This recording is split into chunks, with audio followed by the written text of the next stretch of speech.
Hey, it's Valentine's Day, February 14th, 2008. And I'm here with my sweetie. That's a good one.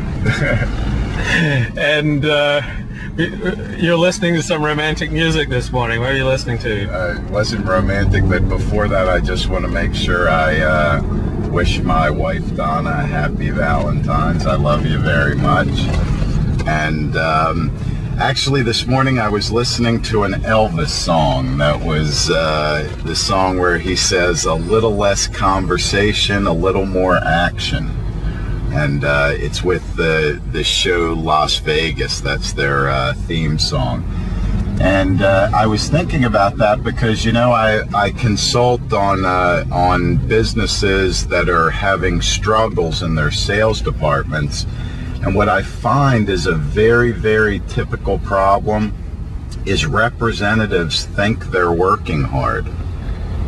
You know, they think that they're really doing something that's making a big difference, and they're really not. And when you press them on what they're doing as far as their business life, they're really not doing as much as they could be doing.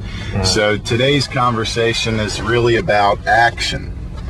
You know, there's a saying in sales that telling is not selling. You know, even though when you're talking, this doesn't mean that we don't have to talk for a living. We absolutely have to talk for a living.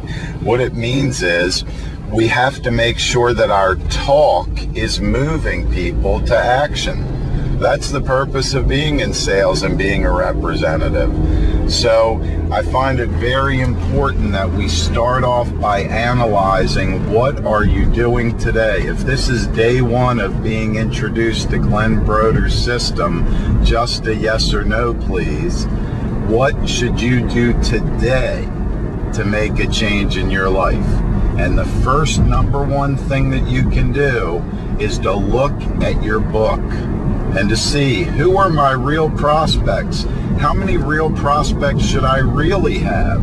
How many people, if I really want to press myself, can I get out and show what I'm offering? So a little less conversation, a little more action. The action needs to be defined action for qualified prospects. How can you know if you're cut out for the work you're doing? I'm sure, you know, a lot of people are selling something that they have no belief in, or are doing work that they have no belief in, and they're just still doing it because it's easy. But, you know, if they hooked into something that they actually believed in, you know, they'd be successful.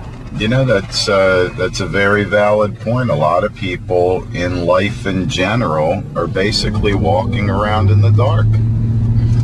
You know, if you really think about it, most people don't like what they do. But when it comes to sales, it really, my first sales manager said it like this. He said, sales is the lowest paying easy job and the highest paying hard job. So what was he saying? He said in sales, you know what, you come in for your sales meeting at 9 to 10 in the morning, and then after 10 o'clock, you're really the master of what you want to do. And I'll be very frank with you, when we were in, for example, in-home sales at the beginning of my career, we worked a morning appointment, and then we worked an evening appointment. And what did we do in the afternoon? We fished. We went and shot pool. We did whatever, but we were doing our 8 hours in 4-hour blocks where we were working hard. But the afternoon just wasn't, you know, people are out, they're shopping, they're not at home. It's limited access to them. But in the mornings and in the evenings, it was great. So to get specifically to answering your question, I think that people who are not succeeding, so remember I said there's 3 groups. We have the stars, we have the mediocre in the sales department, and then we have the lower realm, which is really there on the whim of the company. That lower realm, after doing my workshop, have totally exposed themselves. And if they've exposed themselves, it means that really they're very unhappy. somebody who can't figure out how to close on a regular basis, I talk about this specifically in the book, they have no job satisfaction whatsoever. They really have no job satisfaction. Right. Every moment, it becomes a terror. Okay. Think about it. If you're scared of talking to people, or you're not capable of doing that well, and you try to go out and do that, it's a terrifying experience. And I find that a lot of people that are shy for one reason or another, or didn't appear to be shy when they first got started, all of a sudden have what we call call reluctance. Yeah. Where I can pick up the phone and call anybody at any time if they're qualified for what I want them to do.